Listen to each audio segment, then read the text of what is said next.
প্রজাতন্ত্র দিবস করছি, দেশ ক্ষুধার্তর দিকে বাংলাদেশ, পাকিস্তান, নেপালের থেকেও আমার দেশ ক্ষুধার্তর দিকে আরো নিচেই নেমে যাচ্ছে। দৈনিক আমার দেশের ছোট্ট ছোট্ট বাচ্চারা ভিটামিনের অভাবে মারা যাচ্ছে। আমার দেশ ক্ষুধার্তর তালিকায় দৈনিক পিছিয়ে যাচ্ছে। আমার দেশের আর্থিক কাঠামো ধ্বংস হয়ে যাচ্ছে।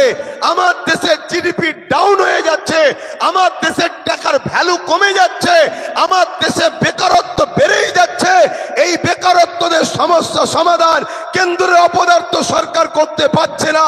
উপরন্তু ক্ষমতার জোরে, আইনের মাধ্যম দিয়ে, পাওয়ার দিয়ে জোর করে, সংবিধান বিরোধী কর্মকাণ্ড করে তারা আজকে চাইছে মসজিদগুলোকে ভেঙে দেবো, মাদ্রাসাগুলোকে ভেঙে দেবো, কবরস্থানগুলোকে মিটিয়ে দেবো, খানকাগুলোকে মিটিয়ে দেবো।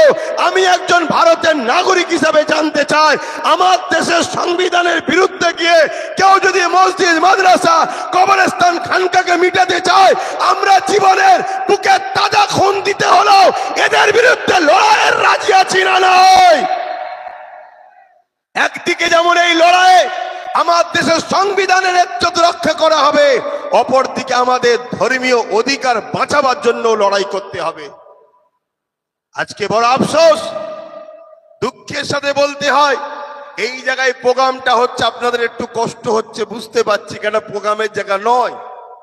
কিন্তু আমার ভাবতে অবাক লাগছে, 26শে জানুয়ারি স্বাধীন দেশের প্রজাতন্ত্র দিবসকে লক্ষ্য করে ওয়াকফ বাঁচাবার জন্য ওয়াকফ সংশোধনী বিল 2024 বাতিল করতে হবে কথাটা লিখেছে ঠিকই, কিন্তু এখন ইমপ্লিমেন্ট করেনি। তার প্রতিবাদে আমরা মিটিং করছি। মাদ্রাসা শিক্ষা বাঁচাবার জন্য অনগ্য শ্রেণী সংখ্যালঘু মুসলিম সম্প্রদায়ের ওবিসি থেকে যে নামকে বাদ দেওয়া হয়েছে, এটা অধিকার নিবার জন্য আমরা আন্দোলন করতে নেমেছি। অথচ রাজ্য সরকার এবং তার প্রশাসনকে দিয়ে বিভিন্ন ভাবে আহলে সুন্নাত ওয়াল জামাতের এই প্রোগ্রামকে হ্যারেস করছে। কারণ রাজ্য সরকার জানে আব্বাস সিদ্দিকী আসলে কেন্দ্রের বিজেপির বিরুদ্ধে বলবে, ওয়াকফের পক্ষে বলবে, দেশের পক্ষে বলবে, দেশের আদিবাসী, দলিত, মতুয়া, হিন্দু, সাঁওতাল, ভক্তি, যুব সমাজ, বেকার যুব সমাজের পক্ষে বলবে। তাই কেন্দ্র সরকারের বিরুদ্ধে বলাটা রাজ্য সরকারেরও ঠিক পছন্দ নয়। কেন? আমরা তো সেটিং এ কাজ করছি। আমি বলি শুধুমাত্র মুসলমানকে বোকা বানিয়ে ভোট লবো বলে এই সেটিংটা কেন্দ্রের সঙ্গে আমার করা আছে, যে দাদা কিছু মনে করবে না, একটু না বললে মোল্লারা আমাকে থেকে পালাবে, আর মোল্লারা যদি এক কাট্টা হয়ে যায় তোমার আমার উভয়ের কপালেই কিন্তু ছিঁড়া জুতো ঝুলবে। কথা বুঝছেন না বোঝেন রে? এজন্য সেটিং। কিন্তু আব্বাস সিদ্দিকী যখন বলবে, এটা তো সেটিং এ নয়, এটা তো এখান থেকে বলবে। আর না হয় আমরা আজকে স্বাধীন দেশের প্রজাতন্ত্র দিবসের দিনে একটা প্রোগ্রাম করব, এতে এত সমস্যা কিসের? এতে এত বাধা কিসের? আচ্ছা, আজানটা হয়ে যাক ভাই।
ভাইরা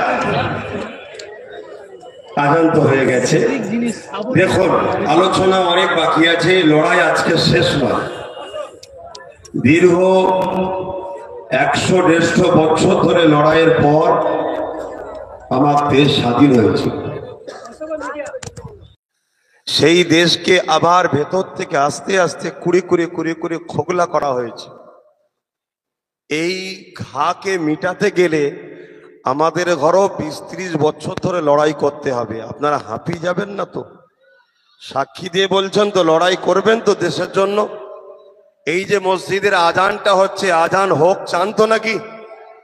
আজকে কখনো খেয়াল করে দেখেছেন ওয়াকাফ সম্পদ দীর্ঘ স্বাধীনতার পর থেকে কম বেশি সবাই লুটে খেয়েছে। কেন্দ্র সরকার সম্পূর্ণ নিতে চাইছে কেন? অর্থাৎ আইন তৈরি করে ওটা ওয়াকাফ নয় এটা পরিকল্পনা করতে চাইছে কেন? এটা কখনো ভেবে দেখেছেন? এই ভারতবর্ষের কেরলে একটা মসজিদ আছে যে মসজিদের বয়স 1400 বছর। এই ভারতবর্ষের গুজরাটে একটা মসজিদ আছে, মসজিদের বয়স 1300 বছর। এই বাংলায় অনেক মসজিদ আছে যে বয়স 800, 900, 1000 বছর। এই মসজিদ যেখানে 1000 বছর আছে, 1300 বছর, 1400 বছর, 1500-1200 বছর ধরে মসজিদ আছে, তার মানে মসজিদ যখন আছে মুসলমান আছে। তার মানে 1400 বছর, 1300 বছর, 1100 বছর, 1000 বছর ধরে ভারতের মুসলমান আছে। যে দেশে হাজার হাজার বছর ধরে মুসলমান থাকে সে দেশের কখনো মুসলমানকে এনআরসি এনপিআর এর নামে হুমকি দিয়ে চুমকি দিয়ে ভয় দেখিয়ে তাড়ানো সম্ভব নয়। এটা মোদি বাবুরা বুঝে নিয়েছে। তাই এদের অস্তিত্বটাকে প্রথম মিটাও, এদের মসজিদকে প্রথম দখল করো, এদের মাদ্রাসাকে দখল করো, এদের খানকাকে মিটাও, এদের কবরস্থানকে মিটাও। আইনের মাধ্যম দিয়ে ওগুলোকে কর্পোরেটদের হাতে তুলে ওগুলোকে বিলীন করে দিয়ে ওগুলোকে ভেঙে গুড়িয়ে দিয়ে এদের পেহচানকে প্রথম মিটিয়ে দাও। এদের যখন পেহচান মিটিয়ে যাবে, 1000 বছরের মসজিদ থাকবে না, 1000 বছরের মাদ্রাসা থাকবে না, 1000 বছরের কবরস্থান থাকবে না, তখন আমরা বলবো স্বাধীনতার পরে তোমরা এসেছো, এদেরকে তখন আমাদের তাড়াতে সুবিধা হবে। তাই আজ আপনাদেরকে বলবো, এ লড়াই শুধু রুজি রুটির লড়াই নয়। এ লড়াই ভারতবর্ষ আগামী দিন থাকবো না। এ লড়াই আমাদের বাচ্চারা ডিটেনশন ক্যাম্পে যাবে না স্বাধীনভাবে মাথা তুলে বাঁচবে। এ লড়াই, এটা সেই লড়াই। নেতাজি যদি পুরো দেশবাসীর জন্য লড়তে পারে, আশফাকুল্লাহ খান যদি পুরো দেশবাসীর জন্য লড়তে পারে, তিতুমির যদি পুরো দেশের জন্য লড়তে পারে, সিধু কানু যদি পুরো দেশের জন্য লড়তে পারে, বিরসা মুন্ডারা যদি পুরো দেশবাসীর জন্য লড়তে পারে, আমি আপনাকে বলছি আপনি আপনার পরিবার, বাচ্চা, সন্তানের জন্য আপনি নিজেকে উঠে দাঁড়িয়ে লড়াইয়ের দরকার আছে না নাই? কারা লড়াই করতে পারবেন উঠে দাঁড়িয়ে যান। কারা লড়াই করতে পারবেন উঠে দাঁড়িয়ে যান।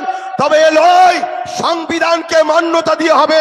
কেন? আমরা সংবিধানকে বাঁচাবার জন্য এসেছি। এ লড়াই সংবিধানকে মান্যতা দিয়ে হবে।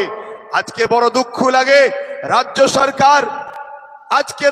সরকার সে ওয়াকাফ বিলের পক্ষে না দাঁড়িয়ে বলেছিল ওয়াকাফকে সংরক্ষণ করে দেবো, বলেছিলেন তো নাকি? আজকে আপনাদেরকে একটা ছোট তথ্য দিয়ে যাচ্ছি, সময় কম।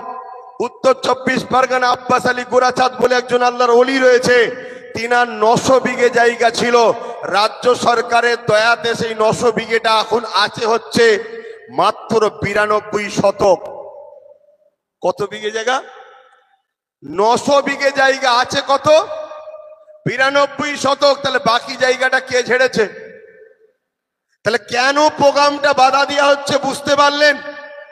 কিন্তু এরপরও আপনাদের জানাই, কিছুদিন আগে এই বাংলাতে বিজেপির একজন দায়িত্বশীল ব্যক্তি সে প্রোগ্রামের মধ্যে প্রকাশ্য বলছে বাড়ি বাড়ি অস্ত্র রাখো, ধারালো অস্ত্র রাখো, তাকে বন্দী করা হবে না, তাকে প্রোগ্রাম করতে দেওয়া হবে। পূর্ব মেদিনীপুরের শুভেন্দু অধিকারী কিছুদিন আগে টিএমসির ক্ষেতেরই ফসলছে, টিএমসি তাকে খাইয়ে দাইয়ে মোটা করেছে। সেই শুভেন্দু অধিকারী মুসলিম বিদ্বেষী, ইসলাম বিদ্বেষী